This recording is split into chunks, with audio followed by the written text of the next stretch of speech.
I find you attractive, and I'd like to have you in my bed tonight. The man at the end of the bar turned. He didn't startle, didn't smile the way men smiled when they thought they'd won something. He simply turned and looked at her with the unhurried attention of someone who had just heard something genuinely unexpected and was deciding what to do with it. Leah held his gaze. She had crossed the entire length of Noir to say those words, and she wasn't going to flinch now that they were out. "How old are you?" he asked. His voice was low, Korean accent, slight. "Does it matter?" "It matters." 25. She tilted her head. "Your turn." Something shifted at the corner of his mouth. Not quite a smile. 15 years isn't so bad. His name was Yijun. He didn't offer a last name, and she didn't ask. They talked for 20 minutes, enough to establish that she was sharp, and he was interested, and neither of them was pretending otherwise. When he stood and tilted his head toward the exit, she followed without hesitation. The hotel next door had his name on the deed. She wouldn't know that until much later. The room was quiet and dim, and when he turned to her, she felt the first flutter of something close to nerves. She let him kiss her. She kissed him back. Then she put her palm flat against his chest. "Wait!" He stopped immediately. "I haven't done this before." He went still, not with discomfort, with attention, the kind that made her feel seen in a way she hadn't prepared for. "Then we don't," he said. "I want to." She held his gaze. "I chose you. I came here tonight, and I chose you specifically. Oh, so don't make it strange." He looked at her for a long moment. Then he nodded, and whatever careful distance he'd been maintaining quietly disappeared. He was gentle in a way that surprised her, unhurried, attentive, checking on her without making her feel fragile. By the end, she understood what all the noise was about. She thought distantly that Zara would be insufferable if she ever found out. She woke at 5 in the morning. Yijun was asleep beside her, breathing slowly, one arm folded behind his head. In sleep, he looked slightly less composed. She studied the line of his jaw, the stillness of him, and felt something clean and uncomplicated move through her chest. Then she got up, dressed quietly, and left. She found a notepad on the desk. 4 sentences. She tore the page free and set it on the pillow beside him. "Ha! You're a good one. I enjoyed every minute. Too bad we won't be seeing each other again. L." Yijun woke at 7 to an empty bed and a folded note. He read it twice. Then he set it on the nightstand and looked at the ceiling, something unfamiliar moving through his chest. In 20 years, he had never been the one left behind. He almost smiled. He didn't know her name yet. He picked up the note and read it one more time. "Too bad we won't be seeing each other again." He folded it carefully and put it in his jacket pocket. Leah's apartment was small and organized in the specific way of someone who did their best thinking in clean spaces. Books stacked by subject. One plant on the windowsill that she kept alive through sheer stubbornness. A desk that faced the wall so she couldn't be distracted by the street below. She made tea, sat at that desk, and thought about what she'd done. Not with regret. She turned it over carefully, the way she examined most things, looking for the part that should unsettle her. She found nothing that qualified. She had made a decision, executed it, and left on her own terms. Whatever Zara and the others imagined about that kind of night, the emotional chaos, the desperate hoping for a text, none of it had arrived. She felt, if anything, quietly satisfied, like she'd proven something to herself that she hadn't known needed proving. She opened her laptop and pulled up her dissertation notes. By 10, she had written 800 words and stopped thinking about him almost entirely. Almost. Zara arrived at noon with mandazi and unsolicited opinions. "You look different," she announced, dropping onto Leia's couch and pulling the paper bag open. "Did you sleep?" "I always sleep." "You look rested. That's different from sleeping." Zara narrowed her eyes. "Did something happen?" "I went out." Zara sat up straight. "You went out?" "I went to Noir." The silence that followed was the loudest thing Zara had produced all morning, which was considerable. She stared at Leah with her mandazi halfway to her mouth. "Alone?" Yes? And? Leah picked up her tea. And nothing. I went, I had a good time, I came home. Zara studied her with the focused suspicion of someone who had known her for 6 years and understood that I had a good time from Leah Achieng was never nothing. But Leah's face gave her nothing to work with, and eventually Zara let it go, or appeared to, which with Zara was never quite the same thing. They ate and argued about Zara's latest situationship and whether her professor's extension policy was actually flexible or just sounded flexible, and Leah was grateful for the noise of it. It left no room for questions she wasn't ready to answer. After Zara left, she sat for a while in the quiet. She thought about the way he'd looked at her when she told him she hadn't done this before. Not with skepticism or amusement, just attention. Like she was worth understanding correctly. She closed the thought like a drawer and went back to work. Her father called on Wednesday evening. Charles Achieng called every Wednesday at 7, without fail, because he was that kind of man. Structured, sorts consistent, someone who believed that showing up regularly was its own form of love. Leah had grown up understanding this about him and had stopped needing it to look different a long time ago. "How's the writing?" he asked. "Moving," she said, which was true enough. "Good. Listen, I need you home this Saturday. My business partner is coming for dinner. Yi-jun, you haven't met him. We've been working together 3 years now, and I keep meaning to introduce you properly." Leah tucked the phone between her ear and shoulder and reached for her mug. "What time?" 7. "Come at 6:30 so I'm not greeting him alone." "I'll be there." "Wear something nice. He's good people. I want him to see the family well." She smiled despite herself. "Baba, I always look nice." "You always look like a graduate student," he said, speaking with the gentle precision of a man who loved her completely and still had opinions. "There's a difference." She laughed and told him she'd see him Saturday, and after she hung up, she sat for a moment with the warmth of it, her father's voice, the familiar rhythm of their Wednesday calls, the uncomplicated comfort of being known by someone for your whole life. Saturday, she thought. Dinner. She pulled her dissertation back up and didn't think about it again. She thought about it again on Friday night. Not about the dinner. About him. Yi-jun, no last name, 40 years old, the hotel room, and the careful way he'd handled her honesty. She wasn't sure what had surfaced it.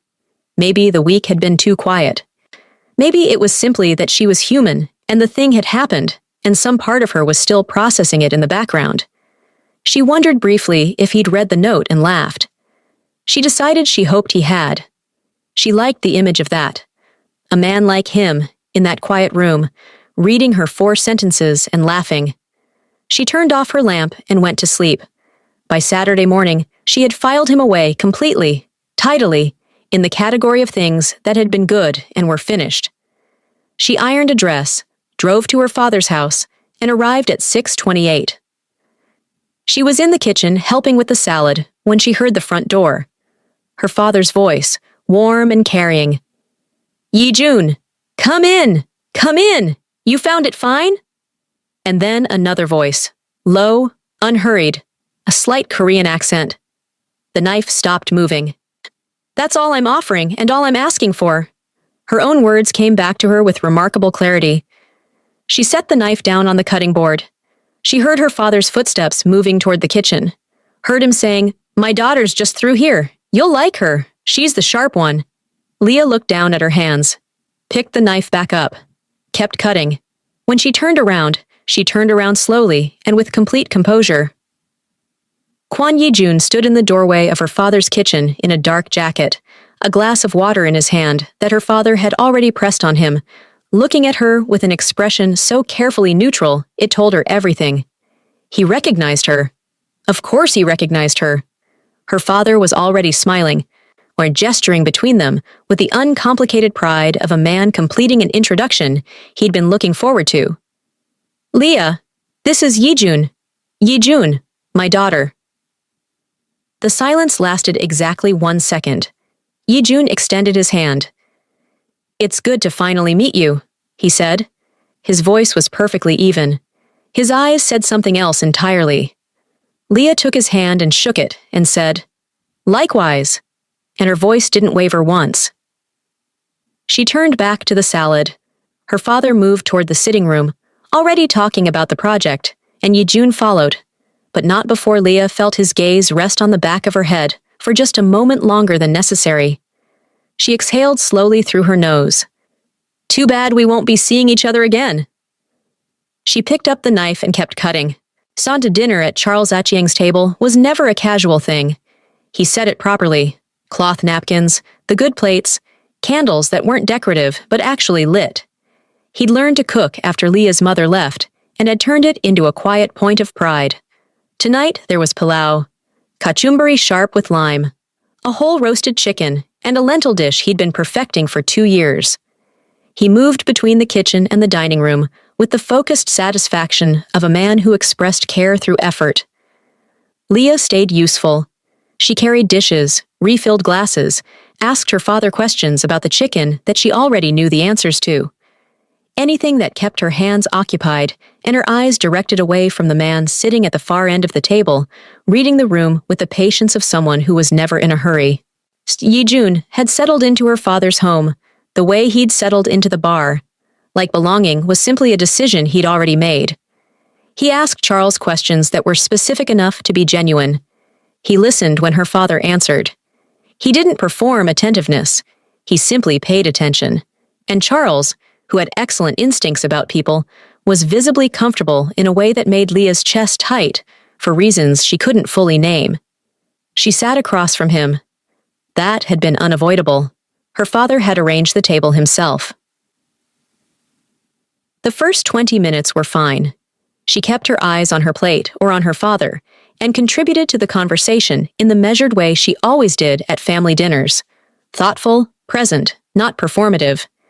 Charles was talking about the new logistics corridor they were developing together, something about permits and projected timelines, and Leah understood enough about her father's work to ask reasonable questions. She was composed. She was fine. Then Yejun looked directly at her and said, "Your father tells me you're finishing a dissertation. What's the subject?" His voice was exactly as she remembered it, low and unhurried, like he had nowhere to be and no interest in pretending otherwise. She met his eyes for the first time since the kitchen. "Post-colonial urban identity," she said. "Specifically, how Nairobi's informal settlements have been represented in Kenyan literary fiction versus how residents represent themselves. That's specific. Dissertations tend to be." The corner of his mouth shifted, the same fraction of movement she'd seen at the bar, and she looked back at her plate. Her father, delighted at the exchange, launched into an extended endorsement of Leah's academic career that she would normally have found embarrassing, and tonight found genuinely useful as cover. She allowed herself one careful observation during the pilo. He ate without fuss. No performance about the food, no excessive compliments, though he told her father once, quietly, that the pilo was excellent. He meant it. She could tell because he didn't say it until halfway through the dish, not at the first polite opportunity. He refilled his own water without waiting to be offered. His hands were still on the table when he wasn't using them. She filed these things away without examining why she was filing them. When she looked up, he was watching her, not aggressively, not with the loaded intention she might have expected from another kind of man in a situation like this.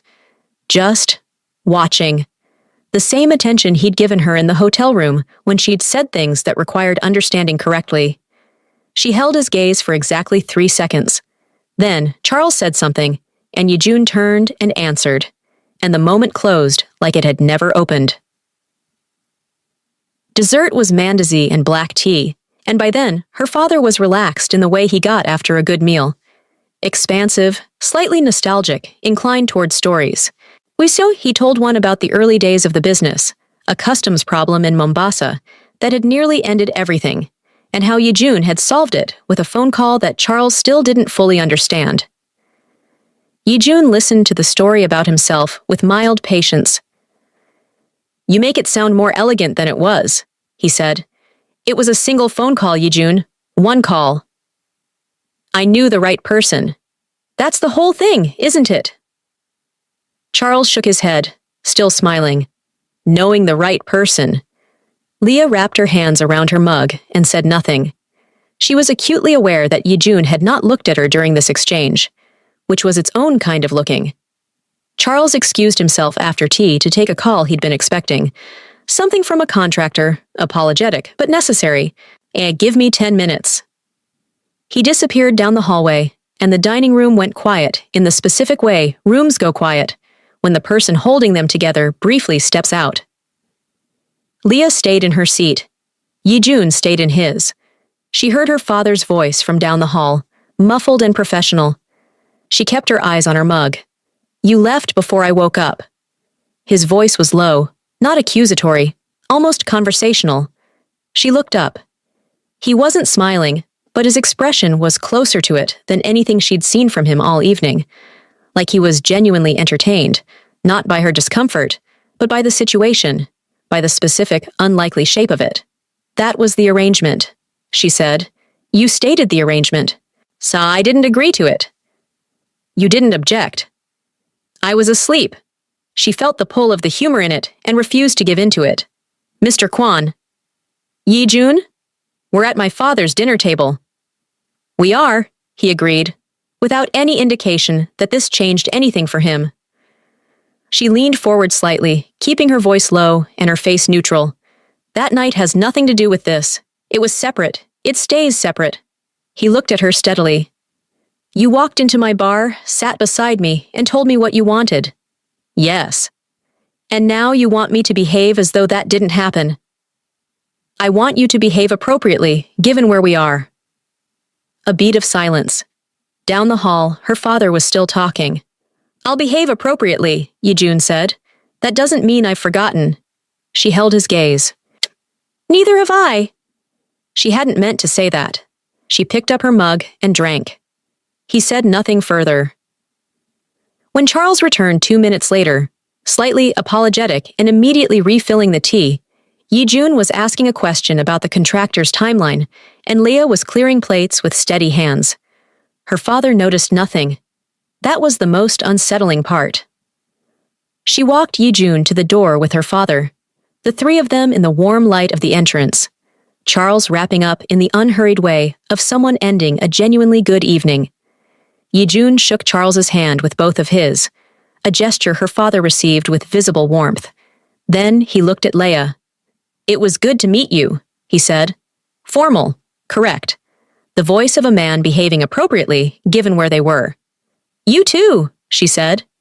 He held her gaze 1 second, past the length of a normal farewell. Then he turned and walked to his car, and she stood in the doorway beside her father and watched him go. Good man, Charles said quietly, with the satisfied certainty of someone who had held this opinion for a long time. Leah said, which her father took for agreement. She drove home with her hands at 10 and 2 and the radio off, and when she got to her apartment, she sat in the parked car for a moment in the dark. I'll behave appropriately. That doesn't mean I've forgotten. She got out of the car. She had a dissertation to finish and a problem she had not asked for, and absolutely no intention of letting either of them consume her. She went inside and made tea and went to bed. She did not sleep for a long time. The thing about Kwon Yijun was that he didn't pursue her the way she'd expected. She had braced for it on the drive home from her father's house, and again on Sunday morning, when she woke up still turning the dinner over in her head. She'd constructed a version of events in which he called, through her father, somehow, the way men like that found ways, or appeared somewhere convenient with an excuse that wasn't quite convincing. She'd prepared her response to that version. Calm, final, not unkind. He didn't call. He didn't appear. What he did was continue his business with her father at the ordinary pace of men with ongoing business, which meant he was simply present at the edges of her life in ways that were completely legitimate and completely maddening. The first time was 2 weeks after the dinner. Her father called on a Wednesday, his usual call, his usual time, and mentioned at the end, casually, that Yijun had asked after her dissertation. Asked what? Leah said. Whether you'd found a publisher for the research yet. I told him you weren't at that stage. He said the university press in Seoul had a strong post-colonial studies series. A pause. I thought that was thoughtful.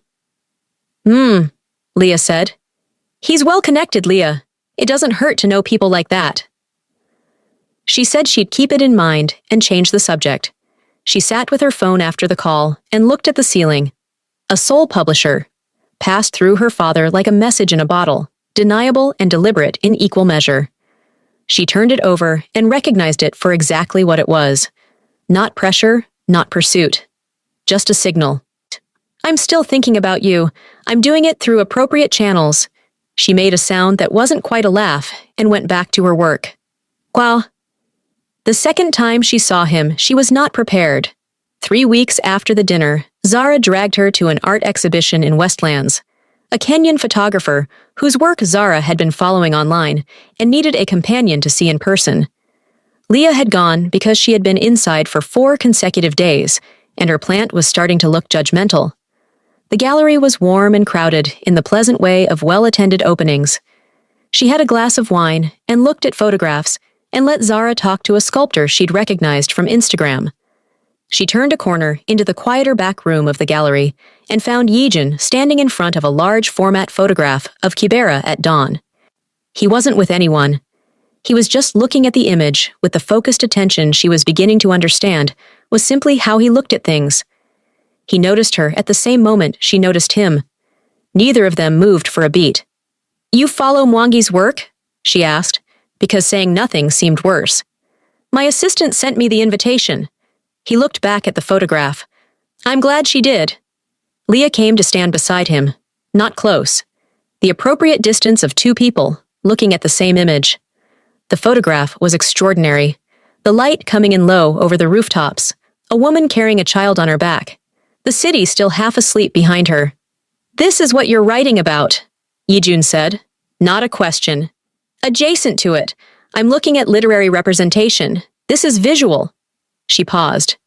But yes, the gap between how a place gets described by people passing through and how it's understood by people who live there. He was quiet for a moment. That gap exists in most things. She glanced at him.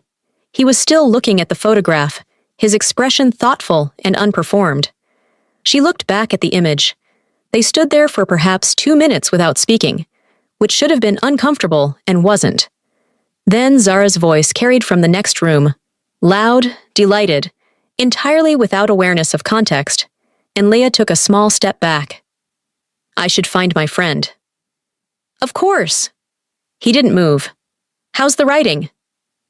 Moving, she said, which was what she always said, and walked back through the doorway. Zara was still occupied. Leah stood near the entrance with her wine and breathed slowly. He hadn't touched her. Hadn't stood too close. Hadn't said anything she could point to as inappropriate. He had simply stood beside her in front of a photograph and understood something about her work in 3 sentences that most people in her department took a semester to grasp. That was the problem. She told Zara nothing. This was becoming its own kind of effort.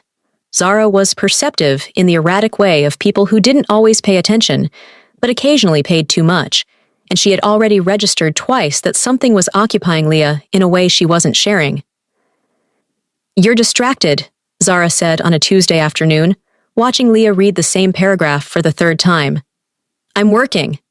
You've been working for 40 minutes, and you haven't turned a page. Leah turned a page. Zara threw a pen at her. Is it a man? No, it's a man. Zara. Is he from Noir? She sat up straight with the energy of someone whose hypothesis had just upgraded itself. Did something happen at Noir? Leah looked up from her book with a calm she had been practicing for weeks. Nothing happened at Noir. I had a drink. I came home. I told you this. Zara studied her for a long moment with narrowed eyes. You're lying, she said pleasantly, but I'll wait. Leah went back to her paragraph. The 3rd time she saw him, he came to her. She was at a coffee shop near campus on a Friday afternoon, the one she used when she needed to write outside her apartment. Corner table, good light. Staff who had stopped trying to make conversation. She had been there 2 hours and was making real progress when the chair across from her moved. She looked up, Yejun set a cup of coffee on the table and sat down. She stared at him. "My office is 2 buildings from here," he said, which explained nothing and everything simultaneously. "You can't just—" She stopped, lowered her voice. "You can't just sit down. You looked like you needed a break." "I didn't." "You've been looking at the same sentence for 8 minutes. I was watching from the counter." She felt heat move up the back of her neck. "That's unsettling." "I ordered first. I wasn't loitering." He wrapped both hands around his cup. 8 minutes is a long time for one sentence. "It's a complicated sentence. Then take a break from it." She looked at him.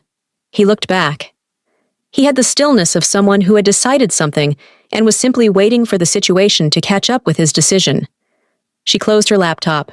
"I'd 10 minutes," she said. Something shifted in his expression. Not triumph, something quieter than that. "How far along are you?" he asked. "Chapter 4 of 6. "What breaks it open? The chapter you're stuck on?" She hadn't told him she was stuck. She picked up her tea.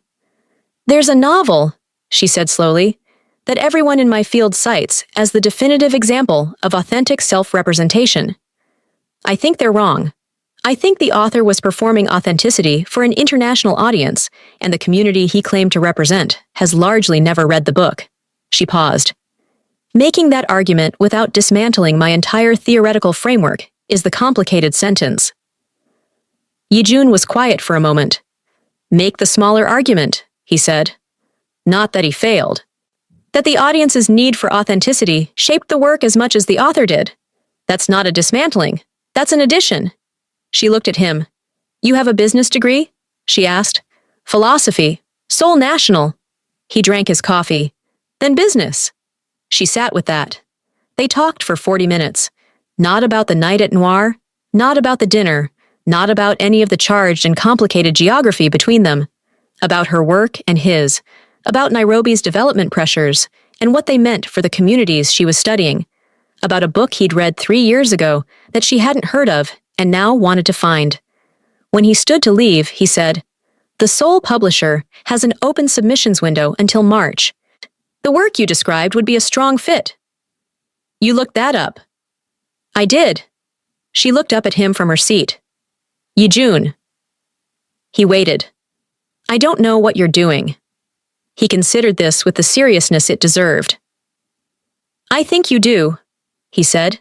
"I think that's why you closed your laptop." He left. She sat for a moment with her cold tea and the uncomfortable accuracy of that statement. Then she opened her laptop and wrote the complicated sentence in 11 minutes. There were things she noticed over the weeks that followed that she did not examine too directly. The way his businesses were always cash-heavy in ways that didn't map cleanly onto the hospitality returns her father occasionally mentioned. The calls he stepped away to take, brief, low-voiced, always resolved before he returned. The particular quality of attention Do-hyun, his quietly present assistant, paid to rooms when Yejun entered them. Not protectively exactly, preparedly. She noticed these things. She filed them away in the part of her mind she wasn't looking at directly, because the man who had sat across from her in a coffee shop and solved her theoretical problem in one sentence was real. The man who had passed a publisher's name through her father rather than pressure her directly was real. The man who had stood beside her at an exhibition and understood in 3 minutes what her work was actually about. That was real too. She was not naive. She understood that people were rarely one thing. She just wasn't ready to look at the other thing yet. It started the way most things between them started, without announcement. She was at her father's house on a Saturday afternoon in the 3rd month, helping him sort through old contracts he'd been meaning to file, when Yejun arrived for a meeting she hadn't known was scheduled. Charles let him in with the ease of someone for whom this was routine, gestured toward the sitting room, and disappeared to find the document he needed from upstairs. Leah was cross-legged on the floor of the study, surrounded by manila folders. Yejun appeared in the doorway. "He'll be back in 5 minutes," she said without looking up. "The filing system makes no sense to anyone but him." Yejun came in and crouched beside the nearest stack. "What's the system?" Chronological by mood, as far as I can tell. He picked up a folder, looked at the label, set it in a different pile. She watched him do it. You don't have to. 2019 goes before 2020, he said simply, and kept sorting. They worked in silence for a few minutes, which by now was familiar in a way that still surprised her each time. The ease of it, the absence of performance. She handed him folders. He sorted them. The late afternoon light came through the window at a low angle, and she was aware of him beside her in the specific way she was always aware of him now, a warm frequency just beneath her conscious attention. I read the paper, he said. She looked up. What paper? The one you presented last month. Your department uploads them to the faculty page. A pause. The argument about the author and the audience. You built it the way we talked about. She had built it exactly the way they'd talked about. It had been the strongest section of the paper, and her supervisor had said so. You're reading my department's faculty page, she said. You're surprised. I'm something. He handed her a folder, and their fingers overlapped briefly on the edge of it. Neither of them moved immediately. Leah! She looked at him. I'd like to take you to dinner. Not here, not through your father, just dinner. The directness of it landed cleanly, the way his directness always did. No performance around it, no cushioning, just the thing itself. She took the folder. Okay, she said. He nodded once, like this was settled, and went back to sorting. Her father came back 4 minutes later, document in hand, and found his business partner and his daughter organizing his files in companionable silence. And he accepted this with the uncomplicated pleasure of a man who liked the people in his life to get along. The restaurant was quiet and well lit and chosen by him with the care of someone who had paid attention to what she'd mentioned liking. Not flashy, not trying to impress, just good food in a room where you could hear the person across the table. She noticed. She didn't say she noticed. They talked through 2 courses and most of a bottle of wine about things they hadn't covered in the coffee shop. Her mother, briefly and without drama, just the fact of her leaving and what it had made her father into, which was someone who loved more carefully than before. His own family, equally brief, a father who had built something significant and expected Yijun to maintain it, son, and the long process of learning that maintenance and inheritance were not the same thing as choice. Is that when you started making your own choices? She asked. He considered it. I was already making them. I started making ones that were entirely mine. She turned her wine glass slowly. Is this one of them? Yes. She looked at him across the table in the warm light and understood that she had been moving toward this dinner since the coffee shop, and possibly since the gallery, and possibly since the moment she'd walked across a bar toward a man she didn't know, and said, I think you're attractive, and I'd like to spend time with you tonight. She had chosen him then, without knowing him. She was choosing him now, knowing considerably more. Tell me something true, she said. Something you don't usually tell people. He was quiet for a moment. I'm tired in a way that rest doesn't fix, he said. I've been tired that way for a long time, less so recently. She didn't ask him to explain recently. The weight of it was clear enough. I know that kind of tired, she said. I know you do. They looked at each other, and something settled between them. Not the tension releasing, but the tension finding its proper shape, becoming something she could hold, rather than something she was bracing against. They were 3 weeks into something that had no name yet, when Charles Achieng saw them. It was a Sunday. She had been at Yijun's office, not the hotel, not anywhere charged with history, as just his actual working office, where she had come to return a book he'd lent her, and stayed 2 hours, because the conversation wouldn't conclude itself. They were standing at the window when Yijun's phone buzzed. He glanced at it and set it face down on the desk, and she said something that made him turn back to her with that fractional shift of his mouth that she'd stopped pretending she didn't watch for, and he put his hand at the small of her back. Easy, natural, the gesture of someone who had decided she was his to stand beside. And she leaned into it without thinking. She heard the door. Yijun's hand stayed where it was for 1 second before he turned. Charles Etienne stood in the open doorway of his business partner's office with a set of documents under his arm and an expression Leah had never seen on her father's face before. Not anger, not immediately, something slower and more complicated than anger. He looked at his daughter and his business partner, and the hand at her back, and he looked like a man doing arithmetic he didn't want the answer to. Baba! I'll call you, he said to Leah. His voice was flat in a way it had never been with her. He looked at Yijun. I'll call you as well. He left. The door stayed open. Leah stood very still. Yijun removed his hand from her back and moved toward the door, not to follow Charles, but to give her room. She appreciated that he understood the difference. He'll want to talk to you first, Yijun said. I know. Do you want me to? No. She picked up her bag. This is between me and my father first. I'll handle it. He looked at her for a moment. You don't have to manage it alone. I know that too. She met his eyes. Let me talk to him. Her father called that evening at 7, his usual time, his usual Wednesday slot, rearranged to a Sunday because he could not wait 4 days with this sitting in his chest. How long? He said. Not what is this or explain yourself. Just, how long? A few weeks, she said. Properly. Before that, we knew each other a little. A silence that had weight. He's 40 years old, Leah. I know how old he is. He's my business partner. He's been in my home. I know. Did he? He stopped. She heard him recalibrate. Did this begin because of me? Because of the introduction? She understood what he was really asking. Whether Yijun had used Charles's dinner table as an opening.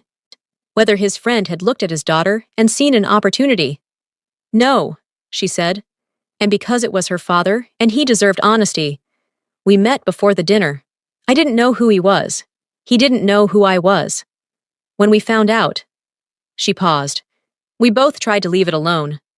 Another silence. You tried, he said quietly. Yes. She heard him breathe. I need time, he said. I know, Baba. I'm not. He stopped again. I'm not saying no. I'm saying I need time to think about what I'm looking at. That's fair? Don't tell me it's fair, Leah. I'm your father. She closed her eyes. I know you are.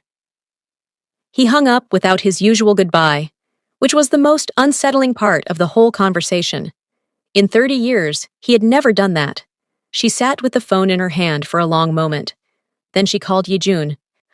He needs time, she said when he picked up. I know, he called me first. She hadn't expected that. What did he say? That I should have come to him. A pause. He's not wrong. You couldn't have come to him. He would have shut it down before it began. Yes. His voice was even. That's why I didn't. But he's not wrong that he deserved the conversation. She sat with that.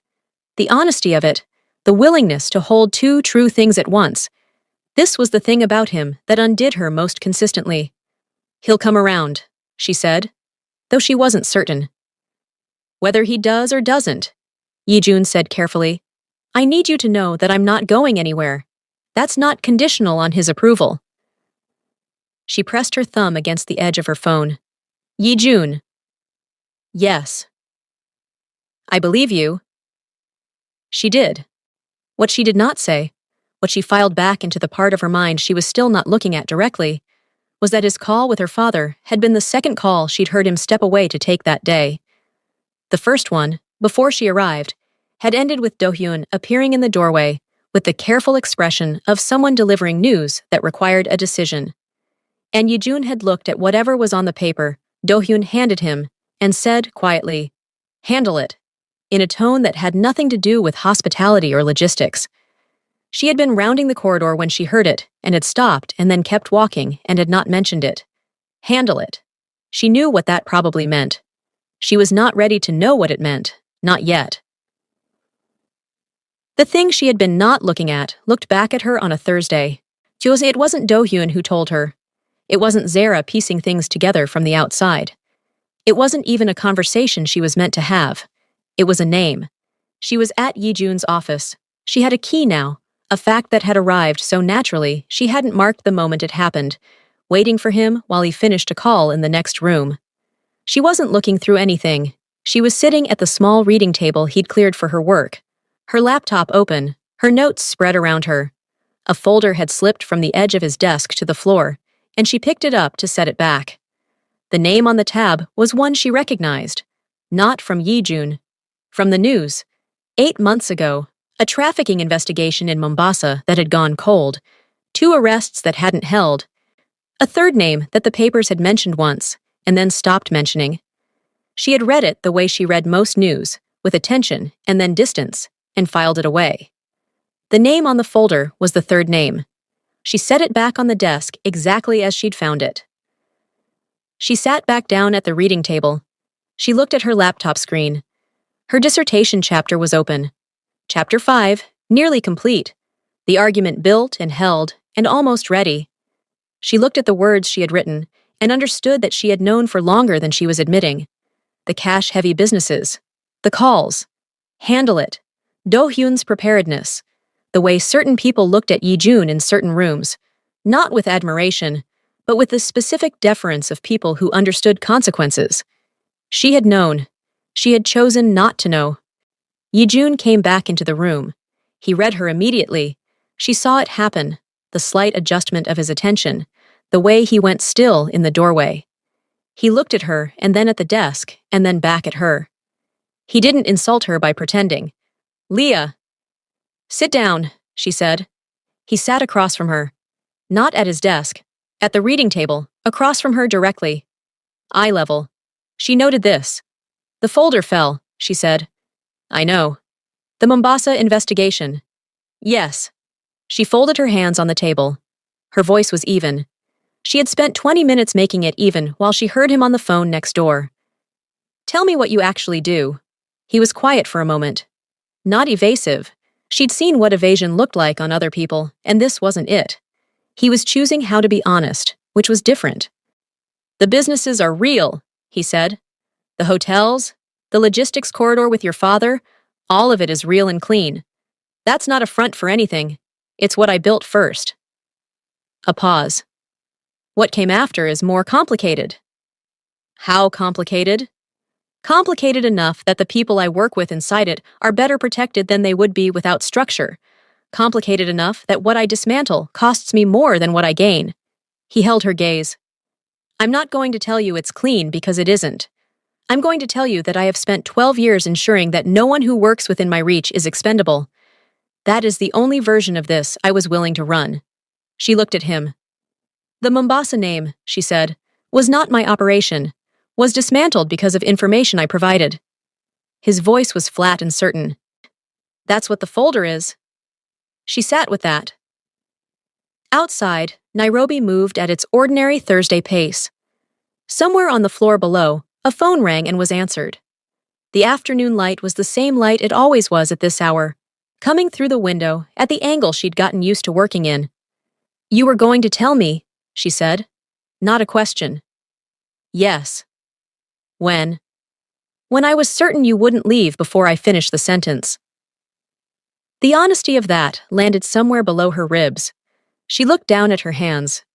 She thought about the man who had stopped when she asked him to stop, and listened when she needed to be heard, and passed a publisher's name through her father, rather than pressure her, and sat across from her at a table and said, "I'm tired in a way that rest doesn't fix," like she was someone worth being truthful with. She thought about the folder.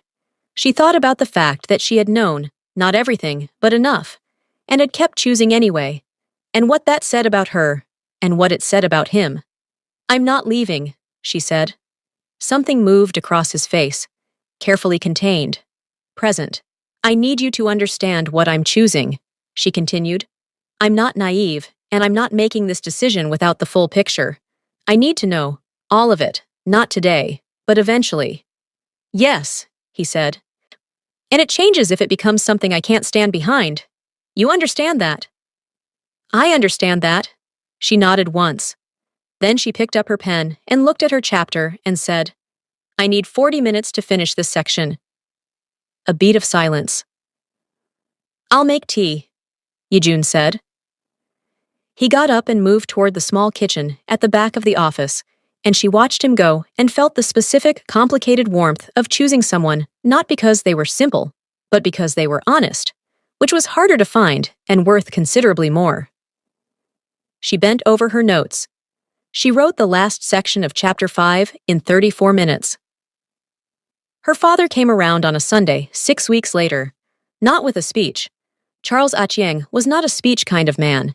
He came around the way he did everything, structurally, deliberately, sage through action rather than declaration. He called Yejun and asked him to come for dinner. Just the three of them. Pilau, the good plates, candles actually lit. He cooked for 3 hours, and when Yejun arrived, he greeted him at the door the same way he always had and said nothing about what had passed between them, and Yejun received this in kind. At the table, Charles talked about the logistics project and a new opportunity in Kisumu, and asked Leah about her dissertation timeline. She told him Chapter 6 was drafted. He nodded with the quiet satisfaction of a man who had always known his daughter would finish what she started. Halfway through dinner, he looked at Yejun and said, without preamble, "She's not easy." Yejun said, "I know. She'll tell you when you're wrong, and she'll be right most of the time." "I've noticed." Charles looked at his daughter. She looked back at him with the steady patience she had inherited directly from him and had never once thanked him for. He picked up his fork. "Good," he said, and that was that. Leah defended her dissertation on a Tuesday in March. Yejun sat in the back of the room in a dark jacket with no tie, sleeves rolled to the forearm, the same way he'd looked the first night she'd walked across a bar toward him. He was the only non-academic in the room, and he sat with the posture of someone who had decided he belonged there and required no one's confirmation of it. She didn't look at him during the defense. She didn't need to. She knew he was there. Afterward, in the corridor, Seo, her supervisor, shook her hand and told her the audience construction argument was the strongest chapter in the piece. Her father hugged her with the full force of a man who had been waiting 25 years for this moment. Zara cried, loudly, and did not apologize for it. Later, when the corridor had emptied and her father had gone ahead to the restaurant they were meeting at, Yejun came to stand beside her. "You didn't look at me once," he said. "I didn't need to." She picked up her folder. "I knew you were there." He looked at her in the way that she had stopped trying to catalog, because it was simply the way he looked at her, like she was worth understanding correctly, like he had time, like she was something he had chosen with full information and no reservations. "Come on," she said. "My father will be insufferable if we're late." She walked ahead of him toward the exit. He fell into step beside her, and they walked out together into the ordinary afternoon, into the loud and complicated and thoroughly alive city that she had spent 3 years learning to describe. And she thought that some things could not be represented from the outside, could only be understood by the people living inside them. She was living inside something. She had chosen it with both eyes open. That was enough. Leah walked in with her eyes open and chose anyway. Would you have done the same? Drop your answer below. And if you're new here, subscribe. We don't tell halfway stories on this channel.